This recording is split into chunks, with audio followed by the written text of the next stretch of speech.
What's going on, everybody? It's your boy C-Zar, and we are talking about Bitcoin Cash today, BCH USD. Hit that like button, subscribe if you want to see more content like this, and let's get into it, you guys. It is the 20th day of September, and here we are sitting at about $604, 7 hours, 18 minutes left in the day here. I swear, we've been right at this range, give or take $20 for the last, like month now, right? Since August, yeah.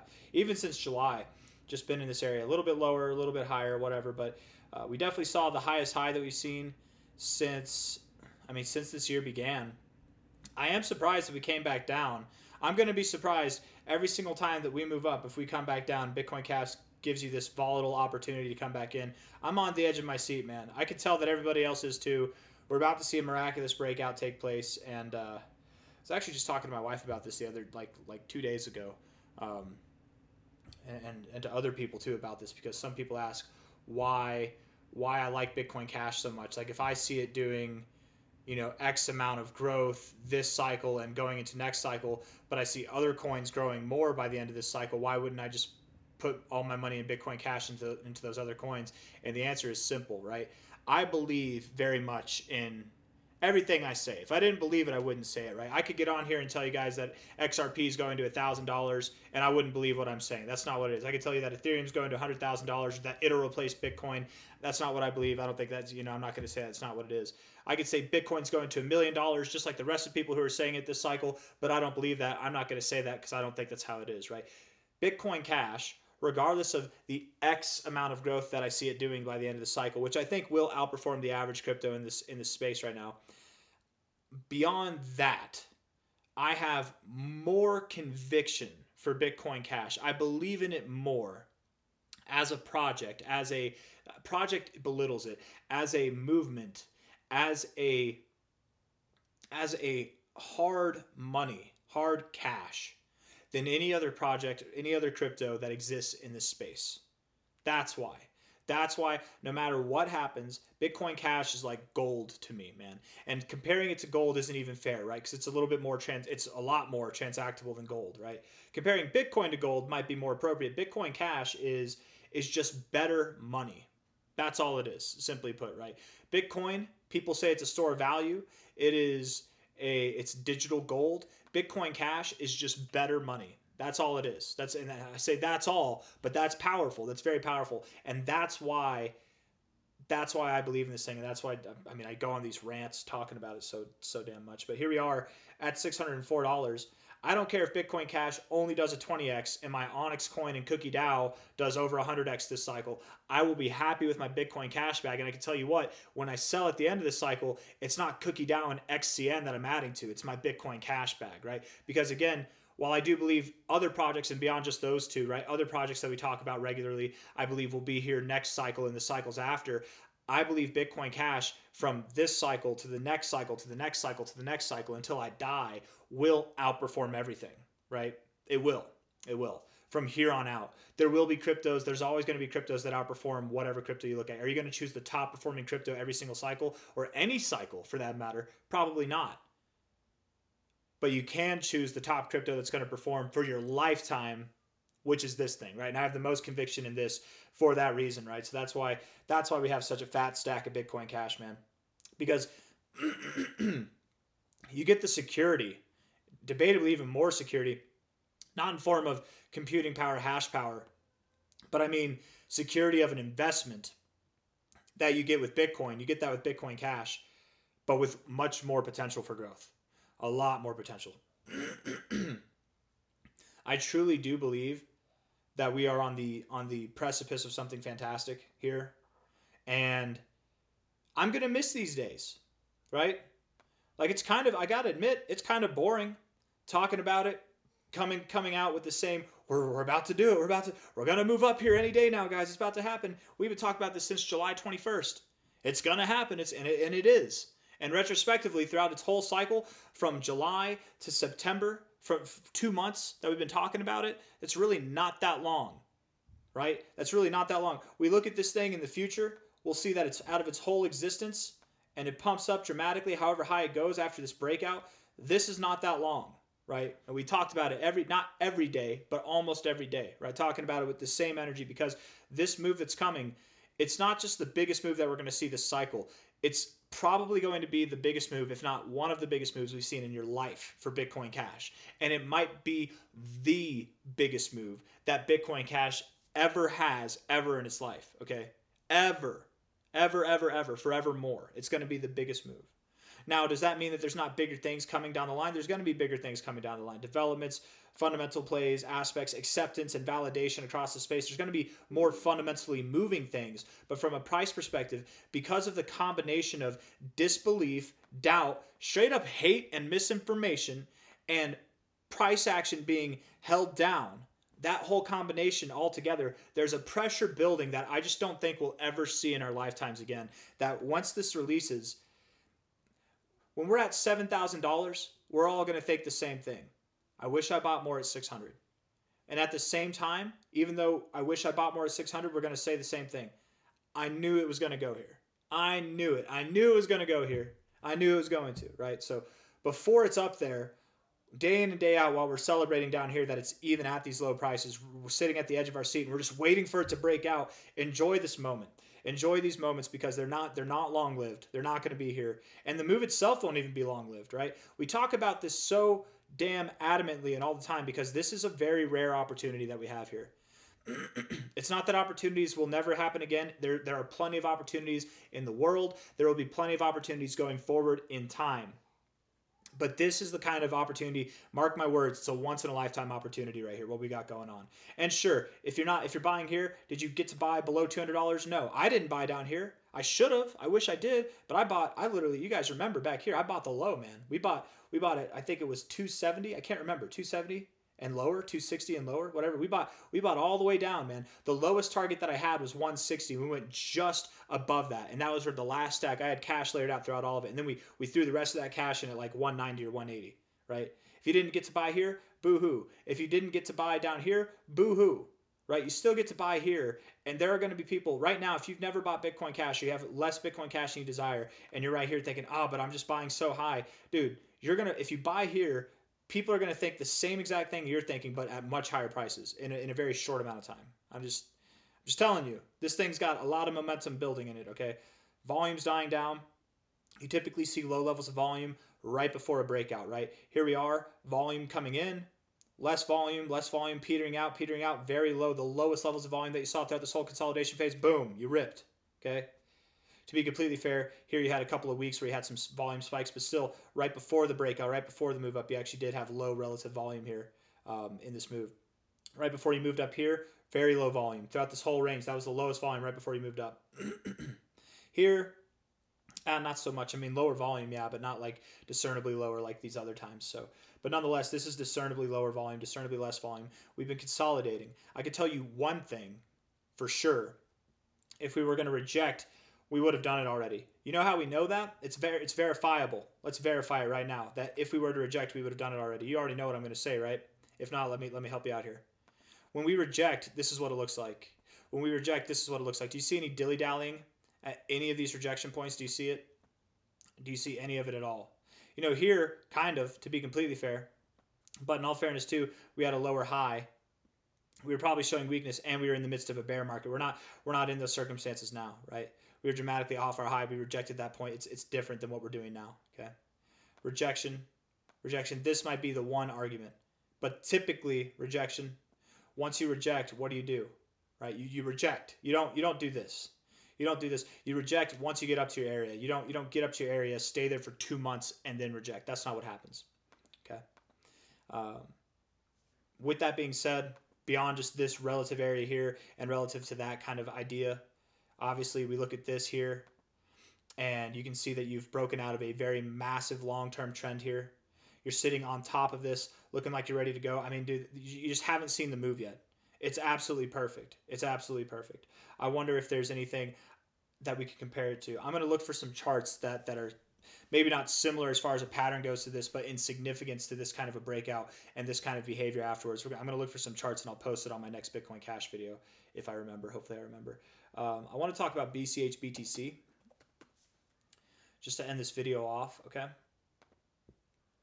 We're going to pull up the other indicators here. Yeah, there we go. Because it's truly spectacular what's going on here, you guys. And again, We've talked about this several times this cycle too.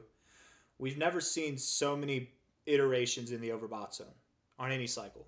We got the highest, and it was just slightly higher, but technically it was the strongest reading on the weekly RSI that we've ever seen. We've never seen Bitcoin Cash hit a 90 or higher on the weekly RSI in all its history. I think we're setting up. I think we're setting up for that. And by definition, we're going to have the strongest readings. By definition, we will probably be provided the strongest move as well. The stochastics have lived in the weekly overbought zone longer than ever. You might think that's a bad thing. That's a good thing, actually. You want a really strong, healthy coin lives in its overbought zone. It doesn't live in the oversold zone, right? Weak coins, when you're being weak, you're living in the oversold zone. You see, it's different than the RSI. The MACD looks phenomenal, looks spectacular. We go to BCHBTC here, and while yes, the given history that we have here is bearish, it's a clear downtrend, you can undoubtedly see that there is a cooling off of bearishness. In fact, let me put it a different way. Let's look at this in a different way. It always helps to do this, all right? If we invert the scale, it's pretty bullish, right? It's a pretty bullish thing. You've been in a nice uptrend for a while, but can you see what's happening? Can you see what's happening here? Oh, I didn't mean to draw that, actually. I wanted to use this. You're tapering off. You're tapering off, right? From the low points here, you're tapering off. And that, I like to call that rolling over. I'm not the first person that's coined that. I forget who I heard that called that rolling over, but rolling over, typically like this, it promotes a giant crash, typically, right? And you could say, well, what about the power law, blah, blah, blah. What about all this stuff? This isn't the power law. This isn't the rainbow chart. It's got that logarithmic regression, sure, but this is a bit different, right? It's a bit different. You can see that it's different because of the high here versus the high here, right? It's not, if this was a logarithmic regression curve that was being followed, you would have seen a higher valuation. It would have gone a little bit higher, right? You still would have been dying off over time. You would be logarithmically regressing. But this is different. I've seen this rolling over before, and typically what it promotes is a dramatic kind of crash. And in this sense, a crash, because this is versus Bitcoin, would be a pump. Bitcoin Cash versus Bitcoin would be a pump. And we're going to see something that takes Bitcoin Cash to 1% and beyond of a Bitcoin. 1% and beyond. 2% and beyond. You know, it makes me think back to these days back here in 2020 when Tone Vase was talking about Bitcoin Cash. If it goes below 1 cent, it's a dead project. He was talking about it here, I think, in January 2021, actually. I remember he was talking about it. Tone Vase, I like Tone Vase. I know that a lot of people in the Bitcoin Cash community doesn't like him. I think he's funny. I think he's a smart guy. I just think, like a lot of smart people, he thinks he's smarter than he is. But he is smart. He is an intelligent human. You got to give him credit where credit's due. I like him personally as far as like a content creator goes. But I don't agree with everything that he says. And I certainly don't agree with his stance on Bitcoin Cash. He said if Bitcoin Cash goes below 1%, it's dead. It went below 1% and then it ripped, right? Does that mean that it's back alive? You'd have to think that if it comes back above 1%, that there's a solid chance that it retraces to higher prices, right? What about 2%? What about 4%? What about 10% of a Bitcoin, right? And you think about these terms in percentages, right? Because here's 1%, here's 2%, here's 4%, here's 10%. If Bitcoin's worth $1 million, what's 1% of $1 million? Well, that's going to be $10,000. Bitcoin Cash is worth $600 right now. If Bitcoin's worth $1 million and Bitcoin Cash is worth 10%, that's $100,000, right? And as time goes on, we see this, right? This softening, this curve. We look it up. We can literally look it up right now. What is a saucer pattern? What is a rounded bottom pattern? What is a frying pan pattern? Right? They're all the same thing. Saucer pattern, also known as a rounding bottom, is a bullish reversal pattern in technical analysis that signals a gradual shift from a downtrend to an uptrend. A gradual shift, very gradual, because it's been going on since 2017 till here, 2025. Gradual shift to an uptrend. We're going to be uptrending versus Bitcoin. But no coin uptrends versus Bitcoin. If you shift down, you don't, maybe you have moments where you're shifting up, but you don't see long-term shifts like this take place, man. This is unique. This is very unique here, you guys. When I'm talking about 10%, understand it doesn't stop there. What about 40%? What about 60%? What about 100% and beyond? What about flipping Bitcoin? What about that? We'll get there. Well, we'll get there in time. Don't you worry.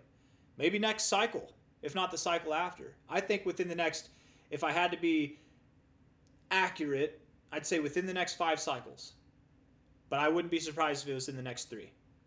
Maybe even the next 2, but we'll see. Right? Maybe 3. But rounded bottom. It resembles a U-shaped bowl or saucer on a stock chart with low point marking the transition where selling pressure weakens. Buyers slowly absorb supply and momentum gradually shifts to the upside. Right? Look at this here. Rounding bottom is a bullish reversal chart pattern that looks like a U. Frying pan pattern, visual chart. Let's look at the images here because the first one gave us images. The second 2 have not given us images. Right? All bullish. All bullish. All bullish, bro. Very, very bullish. This one, these ones that we're looking at are like shorter term, right? They're not as dramatically prolonged as what we have with Bitcoin Cash. Even this here, right? Frying pan bottom. It's very, very bullish.